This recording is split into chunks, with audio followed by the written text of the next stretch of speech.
నేను ఇంకా మా చెల్ల గొల్ల దగ్గరికి వెళ్ళినాము. మేము అక్కడ చాలా గొల్లు చూసినాము. అక్కడ మేము గడ్డిలోకి వెళ్ళి మళ్ళీ అక్కడ బురద ఉందని నేను నడిచి వచ్చిన తర్వాత మేము ఎడమ చేతి దగ్గరికి వెళ్ళినాం. అక్కడ మేము ఉరుకుట్టా కొన్ని ఆకులు చూసినాము. అవి బాగున్నాయని నేను ఒకటి తెంపుకున్నాను. ఎండిపోయినాయి. ఒక తెంపుకుంటే మా నాన్న పిలిస్తే నేను ఊరికొచ్చిపోయినా. అయితే మా చెల్లె సెకండ్ వచ్చింది, నన్ను పుష్ చేసి ఆగిపోయింది. నేను ఒక మంచి బావి దగ్గరికి వచ్చినాను. అక్కడ చెట్లు అన్నీ ఉన్నాయి. అయితే చెట్లు ఇంకా పువ్వులు ఎంత చూడడానికి చాలా బాగున్నాయి. ఇప్పుడు చాలా చిన్న చిన్న చెట్లు వచ్చినాయి. మీకు కనిపిస్తుంది కదా, అక్కడ చిన్న చిన్న చెట్లు ఉన్నాయి, చాలా పచ్చ కలర్లో రంగులో. అయితే చెట్టులు కూడా మంచిగా వాటిని ఎంత మంచిగా అందంగా చూస్తున్నాయి. అయితే ఈ మళ్ళీ పచ్చ ఆకులు వచ్చినాయి. రోడ్డుతోని మధ్యలో ఒక మట్టి రోడ్డు ఉంది. అయితే చెట్టులు ఇంకా బుషెస్ పువ్వులతోనే ఉన్నాయి. మంచిగా ఎంత అందంగా ఉన్నాయి. మేము తాత బావి దగ్గరికి వెళ్ళి గొర్రెని చూసినాము. మేము నా చెల్లెని ఆగమంటే చేతి తీసి నేను ముట్టుకున్నా, అది ఊకనే పోయింది. అయితే మేము రమ్మంటే అది వినకుండా రాలేదు, అటు ఉరికింది. మేము కూడా దాని వైపే ఉరికినాం. అయితే అది దొరుకుతలేదని మేము వెళ్ళినాం. మా చెల్ల కింద పడ్డది. తర్వాత నడుస్తున్నాం మేమిద్దరం.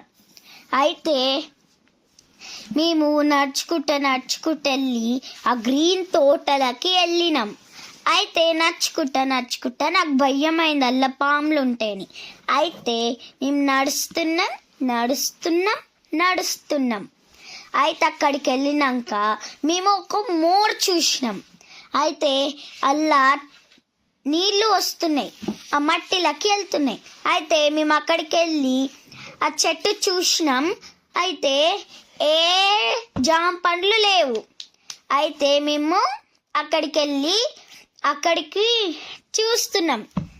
అయితే మళ్ళీ వెళ్ళి మా నాన్న అక్కడికి వెళ్ళి చెప్పులు ఇప్పేయమన్నాడు. అయితే మా చెల్ల ఫస్ట్ ఇప్పింది, నేను సెకండ్ ఇప్పిన. అయితే నేను ఇప్పి అక్కడికి కూర్చొని అక్కడికి వెళ్ళినాను. కిందికి ఒక కాలు కిందికి, మరి ఇంకో కాలు కిందికి. అయితే పైకి లేచి మళ్ళీ కూర్చొని మళ్ళీ ఇంకొక కాలు పెట్టి సైడ్ నుంచి వెళ్ళి మళ్ళీ ఒక కాలు ఇట్లా పైకి తీసి మళ్ళీ నిలబడ్డా. ఈ పొట్టి చెల్లేమో ఏం చేస్తుందంటే చెప్పులు ఇప్పుతుంది. అయితే కింది నుంచి కూర్చుంది జాడి బండలాగా. అయితే కిందికి దిగింది. అయితే నేను ఆ జామ పండు చెట్టు చూసిన. అయితే చూస్తే అన్ని జామ పండ్లు అయిపోయినాయి. అయితే ఆ జామ పండ్లు అయిపోయినాయని మా చెల్ల ఏయ్ అక్క ఇటు పోదాం, అటు సైడ్ నేను వెళ్తా అని నేను వద్దు అన్న ఫస్ట్. అయితే రెండవసారి నేను ఓకే అన్నా. అయితే మేమిద్దరం వెళ్ళినాం. అంత దూరం వెళ్తే కింద పడతా వల్ల అంటే మా నాన్న ఏం కింద పడరు అంటుంది. అయితే నేను కూడా పోయినా. అయితే చెల్ల అంత దూరం అయింది, పొట్టి చెల్ల. అయితే మా నాన్న ఇక్కడ రమ్మన్నాడు. అయితే నేను చెల్ల నాన్న పిలుస్తుందని నేను ఉరుకొచ్చిన. అయితే మా చెల్ల అయినకుండా సెకండ్గా నడుచుకుంటూ వచ్చింది, టార్టాయిస్ లాగా. అయితే తర్వాత ఉరికింది.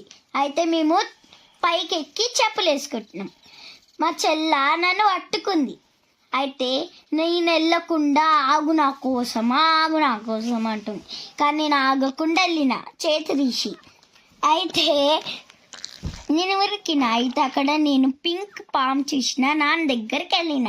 అయితే చెల్ల వెళ్ళింది ఫ్రాక్ ఇట్లా పట్టేసుకుని. అయితే నేను కింద కూర్చొని దిగిన. అయితే మళ్ళీ నేను లేచి పాము ఉందని ఏం కాదు అని పొట్టి పిల్ల చెప్పి వెళ్ళింది. అయితే నేను కూడా వెళ్ళిన. అయితే అంత స్పీడ్గా అక్కడ దుంకి వెళ్ళిన. రానా తొందరగా అన్న. అయితే అంత స్పీడ్గా వెళ్ళిన అలా పాములు ఉంటాయని. అయితే ఆ పొట్టిది అక్కడ పోయి అక్కడ పోతుంది. గొర్రె ఎక్కడ పోయింది అక్కడ పోయింది. ఇంకా అటు సైడ్ పోయినాం. అయితే మేమిద్దరం నడుచుకుంటా ఆ బావి దగ్గరికి వెళ్ళినాం. అయితే బళ్ళు గొల్లు